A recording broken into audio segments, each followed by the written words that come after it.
Hello, thank you so much for tuning in. My name is Rahel Zibner and I work as project manager for Spain, Italy and Portugal at the Friedrich Foundation for Freedom in Madrid. Now, make yourself comfortable, take a cup of tea or some coffee and join us for our first edition of our podcast of Friedrich Foundation Madrid in collaboration with the Bruno Leoni Institute. On what is going on in politics, economy and civil society in Italy. I'm very excited for my two guests who are joining me today. So let me introduce you very, very briefly. With me is Professor Alberto Mingardi. He is Associate Professor of History of Political Thought at the IULM University in Milan and Director General of the Istituto Bruno Leoni in Milan. And I'm very excited that you're with us today, Alberto. Thank you so much. Thank you so much, Fred. It's a wonderful thing to do this series of podcasts together with you and the Friedrich Neumann Foundation. Absolutely. And then with us is also Carlo Stagnaro. He is the head of research at the Bruno Leoni Institute. And he works in several fields for the Bruno Leoni Institute. And he's also a book author. One of the books he wrote is called Molte riforme per nulla, where he gives an insight into the history of reforms in Italy and their effects. I think that is really something very interesting, and that already leads us to the session of today, because with you two experts, we're going to have a very interesting discussion on Italy's new budget law and what to expect from the new government in Italy in economical terms. So let's dive straight into my first question. There have been early elections in Italy in September, on September 25th. And Giorgia Meloni, the leader of Fratelli d'Italia, of Brothers of Italy, won the election. And she became the first woman in government to head the government in Italy.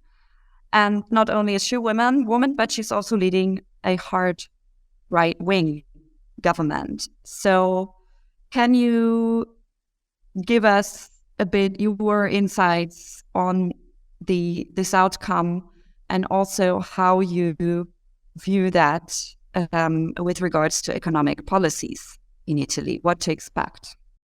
Well, thank you. I'll go first if it's fine with Carlo.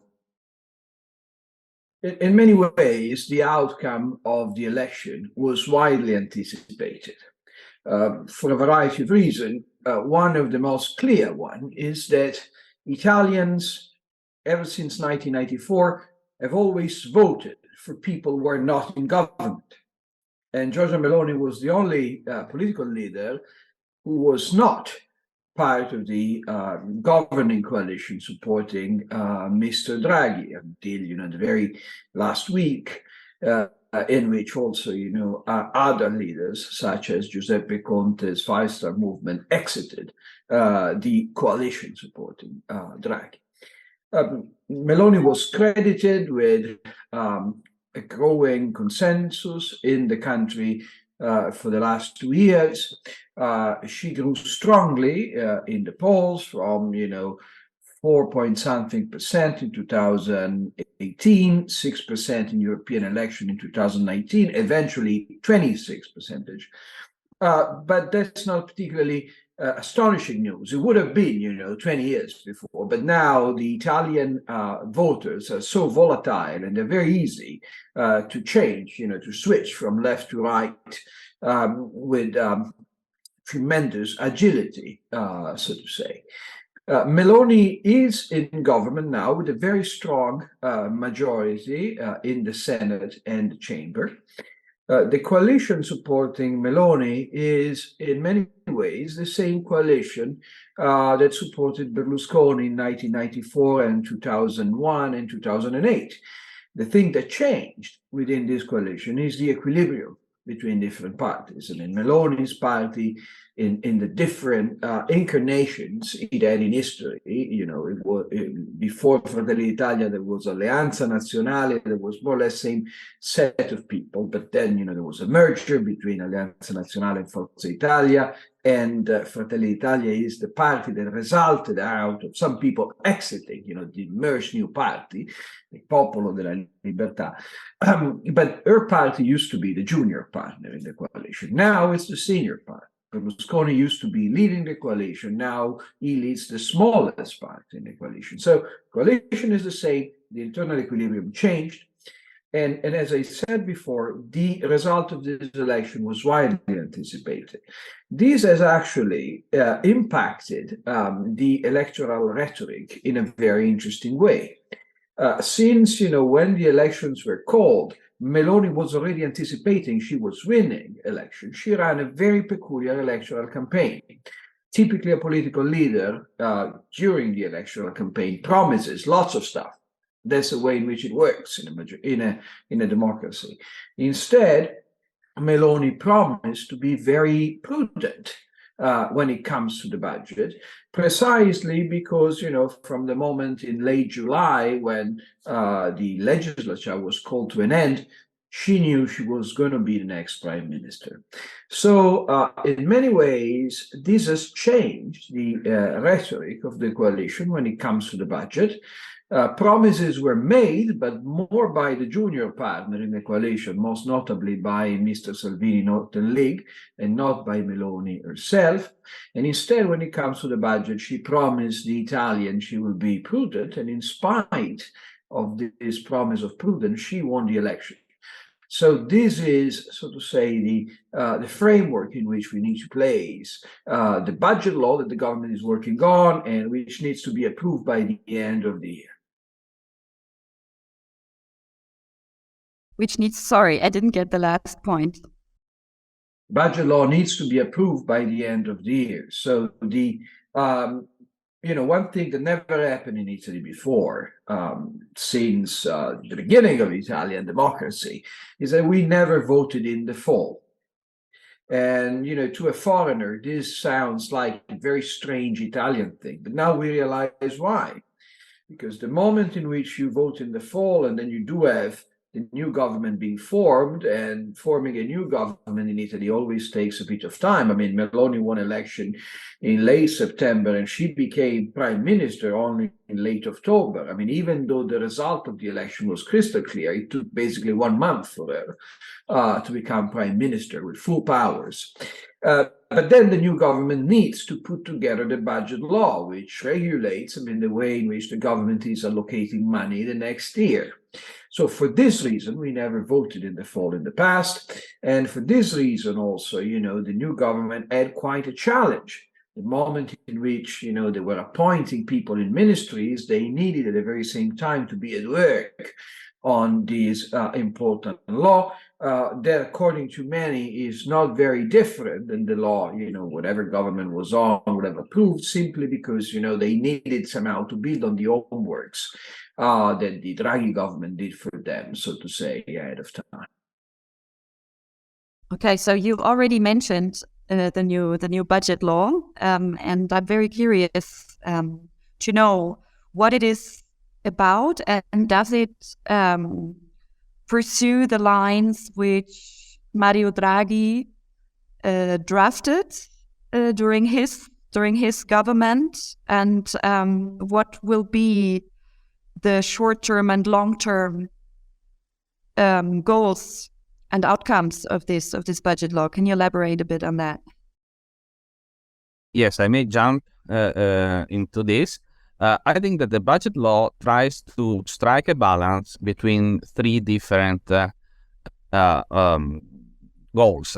Goal number one was that, of course, to be consistent with the electoral promises, with what the center-right coalition promised to its voters in the electoral campaign in September.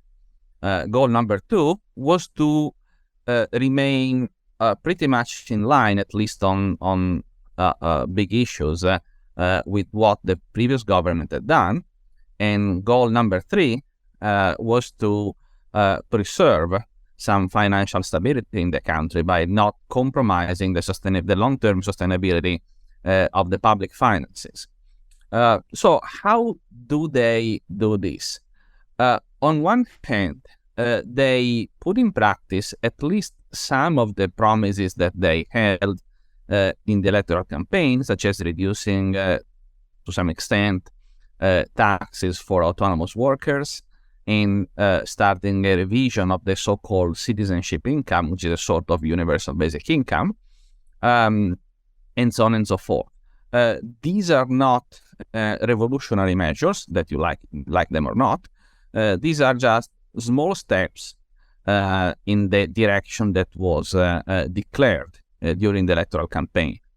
The consistency with the Draghi budgets is mainly granted by the renewal of a number of measures that were introduced in 2021 and 2022, particularly with regard to mitigating the effects of the energy crisis by, for example, temporarily reducing excise taxes on gasoline and diesel, or by introducing measures to reduce the price increase of natural gas and electricity. What Meloni has done in this field is basically to maintain all of, or most of Draghi's measures, but at least in some cases, she downsized them in order to not have an unbearable impact on the public finance. And the result, which was the third driver of the budget law, is that the 2023 budget will be broadly in line with what was expected. The expected deficit is going to be increased by about 1% of GDP, which is not a small amount, but it is more or less what everybody did expect. And in fact, both the announcement of the new budget equilibrium and the adoption of the draft budget law did not cause any significant reaction either in the financial markets or from the European Commission. So from this point of view, what may be said, at least so far, we will see the final version of the budget law in late December, but so far the main message is that Meloni wants to preserve the credibility, the financial credibility of Italy, while showing to her electors, to her voters, that she has started the reform process that she promised. So she basically, she's trying to deliver something, but not too much. Well, I may jump on this. I think Carlo painted a very broad picture. A couple of things I think need to be said. On the one hand, I think this is, the broad approach by the government when it comes to financial stability is still exotic. So we are increasing the deficit in a year in which Italy is surprisingly growing, between 3 and 4%, which is very high by Italian standard for the last 40 years. And this is a factor of concern. I think it's particularly concerning the fact that basically we are spending 1% of GDP for energy subsidies up to March. And of course, we all hope, I think we all really hope that the war will be over by March and this sort of measures won't be necessary anymore, but that's quite unlikely. So, the proof of the pudding will be what happens after March. When it comes to energy subsidies, as the facts are, I think Meloni has been still more responsible than the Draghi government. particularly the design of the energy subsidies to gasoline by the Draghi government, were not adjusting to the way in which the pricing of oil was moving. So they've been, I would say, quite wasteful, and cutting a subsidy to gasoline, is always painful when it comes to a government. The government wants to cut gasoline subsidies. This government did that, which is, I think, a good signal, in a nice direction. But the whole matter of energy subsidies needs to be reassessed. And that's usually difficult because, of course, the business lobby group and everybody strongly lobbying for keeping them on, which I think is quite irresponsible in the long run. So I think in many ways, it is encouraging that she had the courage to do some unpopular things. As Carlos said, we need to wait to the end of December, because unfortunately the budget laws are typically heavily changed by Parliament, and typically not changed for the better, not changed in the direction of fiscal prudence. But when it comes, to this extra point of deficit, it is still a matter of some worry, at least to me, if not to international investors, as Carlo pointed out.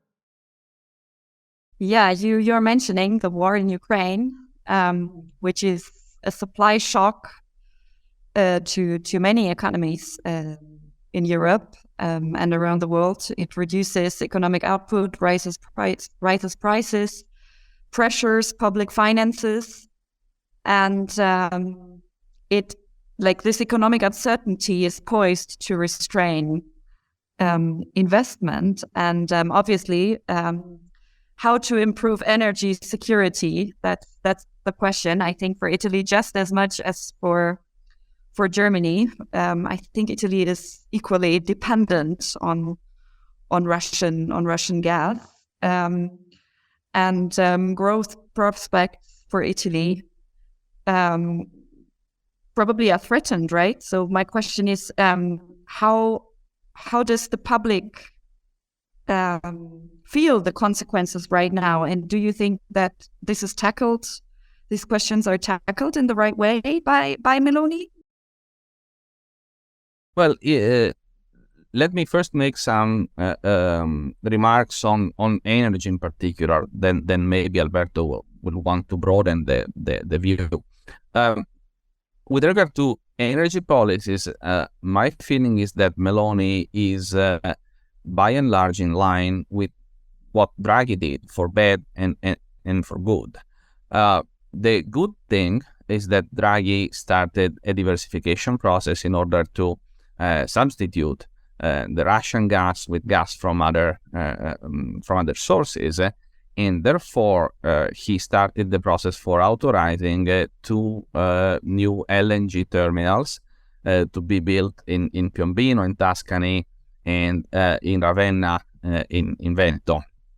I think that both these new terminals are much needed, and Meloni seems to be willing to go ahead, which is good.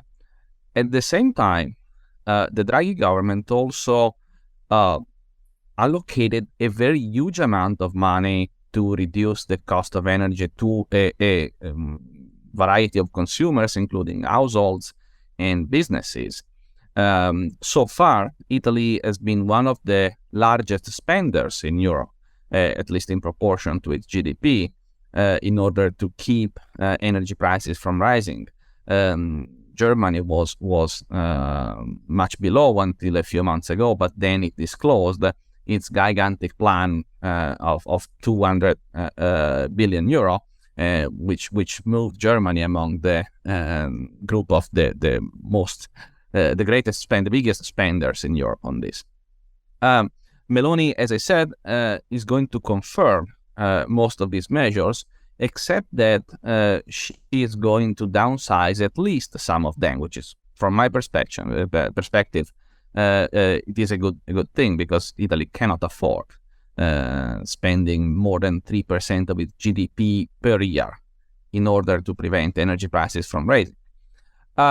finally, the Draghi government started took a very strong position in Europe, in the European Union, in order to call for a price cap on natural gas and to call for a substantial reform of power markets.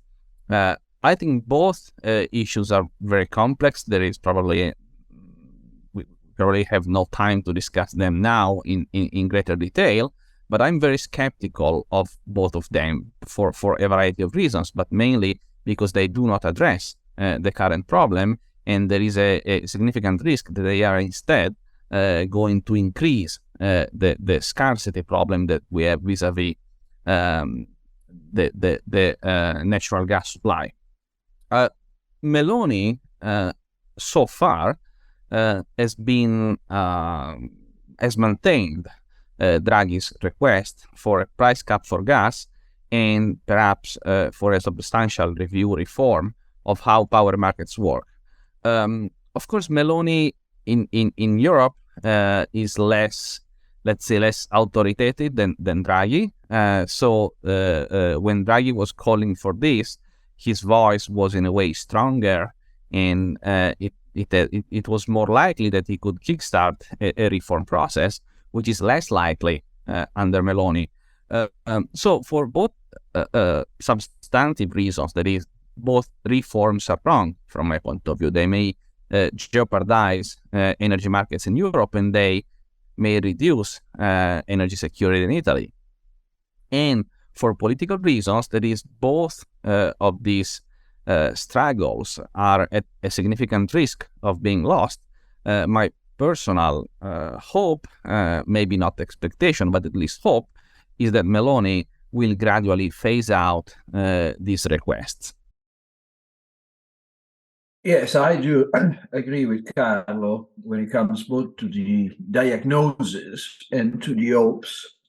For one thing, one small improvement in the quality of the Italian debate so far is that the government and Prime Minister particularly are less reliant on the supposed magic of European Next Generation EU funds.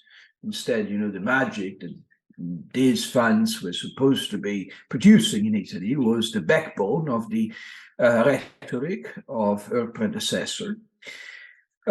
When it comes to the economic situation in Italy, clearly energy is a huge problem. But of course, the other problem, which is substantial in Italy as elsewhere in Europe, is inflation. With 10% inflation, roughly speaking, what happens is that the income of people is strongly targeted, and people are poorer when it comes to their consumption and things they can buy. And as for the standard of living is clearly affected by that. So far, most of the ideas that have been put on the table on fighting inflation in Italy have been quite wrong.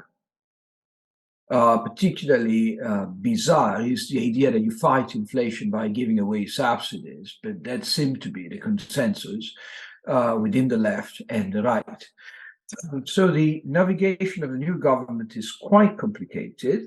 There is strong pressure to abandon whatever fiscal prudence. I think there is a strong pressure to start more and not necessarily good infrastructure work, because politicians always think that, infrastructure are this great magic by which you will solve the problem of a country. When it comes to energy, if you want to oversimplify the question, the point is, if you don't want to buy something or you want to buy less of something, you need to produce more of it yourself. And the problem with increasing energy production in Italy, as Carlo knows better than me, and perhaps the same is true all across Europe, is regulation. So what the government needs to do is a major deregulatory effort. It's still not in sight, but if they really want to increase quote unquote energy security, I think that's the only way forward. Totally. Yeah. Yeah. I think there's still a lot to say on this whole energy and inflation issue. But I wanna come back to Italy's financial credibility, as you said, and what Italy actually can afford. If we look to the European Corona Fund, Italy is the biggest beneficiary of the EU Corona aid package, and the government before, the Draghi government, was born out of the concern about its proper use. And it was actually meant to implement the economic and fiscal reforms to ensure sustainable economic growth in Italy. So if you just can give a few words with regard to the National Recovery and Resilience Plan, and particularly the reform targets which Meloni has planned. Yeah, that's one big question which will be answered in the next few years. The recovery plan has basically two main pillars: investments and reforms. As far as investments are concerned, Meloni has basically two main challenges to overcome. Challenge number one is inflation. The cost of the planned investments is very likely to have been underestimated. So there must be some revision of the plan, either to reduce the number of investments or to increase the resources being allocated to that. Since I'm not sure that all of the planned investments would actually be useful to promote economic growth in Italy. I would very much hope that the revision entails some downsizing of some things that may not be very much useful in the long term. The other investment related issue has to do with the capacity of the Italian public sector to process and to provide all the licensing and all the authorizations that are needed. So it is very hard to perform all of the required investments without at the same time addressing the functioning of the public sector in Italy. Speaking about reforms, I think at least some of them are pretty much in line, at least in theory, with what the right-wing coalition is advocating. For example, this is the case, or this may be the case, of the reform of the judiciary system. In other cases, such as liberalization and competition reforms, Fratelli d'Italia, the Lega, and even Forza Italia in the past few years have been basically opposing any, or at least most, attempts to open the market. So that is where I would say the biggest question mark lies. It's probably too early to tell what Meloni will do and how she will manage this. But to me, that is the main question mark regarding the future of the National Recovery and Resilience Plan. Yes, I think most of the investment plans were useless and wasteful and a threat to Italian economic development. On the top of that, they consolidated this crazy idea that showering the south of Italy, in particular, with money is the guarantee for economic development, something which works beautifully, as we know from something like 150 years of doing that with no apparent result. And so, two cheers for inflation. If inflation is forcing to downside, the investment, and perhaps to revise them, and perhaps to focus on the very few infrastructure work that may actually have a better impact. When it comes to the reforms, should be coming together with this money. I think we should, alas, recognize that so far most of this reform have been fresh water, minimal, not particularly well crafted. And, that's totally understandable. I mean, the Draghi government was supported by a majority in which you got everybody from the Northern League to the Five-Star Movement. So it was impossible to come together with a consistent vision of what this reform should imply. I mean, when you say reforming the judiciary, you can reform it in either way. I mean, you have different paths you may follow. So at least in theory, having a government which has a more or less cohesive coalition behind it should be good for having reforms that make sense. Alas, the problem is that it is not that clear that the coalition behind Meloni is particularly cohesive. It's not very clear that Berlusconi, Meloni, and Salvini are really on the same page. And when it comes to a bunch of issues like the one Carlo already mentioned, it's difficult to divine what they have in mind for the future of the country.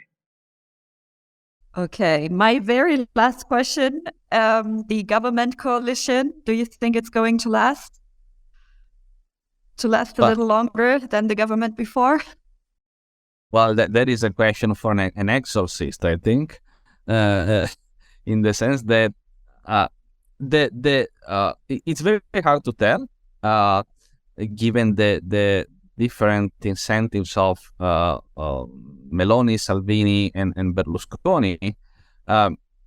I think that the only thing that can be said is that the budget law, as well as the first steps of Meloni, suggest that she thinks she will last. Otherwise, she would have, I think, designed the budget law with more, let's say, flags and more things to give to her voters. Instead, she designed a budget law which clearly contains something which is in line with their electoral promises, but which is also which must be understood as a first step in a longer journey. So that is the only thing I think can be said so far. Okay, the average length of a government in Italy is 14 months. So actually, the Draghi government was seen by many as a government which lasted the blink of an eye among international observers. Was quite a long government, long-lasted government by Italian standards. Now, I think that the problem or the great opportunity for the Meloni coalition is simply the following one. The Democratic Party in the left is moving further to the left. This means very improbable the formation of an alternative coalition, because the people in the opposition to Meloni range from Renzi and Calenda with Italia Viva and Azione. They're centrist, more or less liberal in some sense, to people who are really to the left, like the Five-Star Movement now, and the Democratic Party is moving further and further to the left. So with this kind of polarization, what typically happens in Italy, which is the formation of a different coalition in the parliament that doesn't resemble the sort of stuff the voted for, is increasingly unlikely, because it will be quite difficult to picture a government that brings together, let's say, Forza Italia and the Five-Star Movement again. So I think in the lack of an alternative with sort of say government potential, the hopes of Meloni really lie in there. Yeah, more polarization, that worries me, especially in the case of Italy. But I think that would be a different talk. So thank you so much, Carlo, Alberto. Thank you very much, Rahel. It was my pleasure thanking you for taking us on this short ride through Italian policies, the new Meloni government, and her economic policy outlook. It was a pleasure, and see you next time for the next podcast. See you soon. Thank you. See you soon.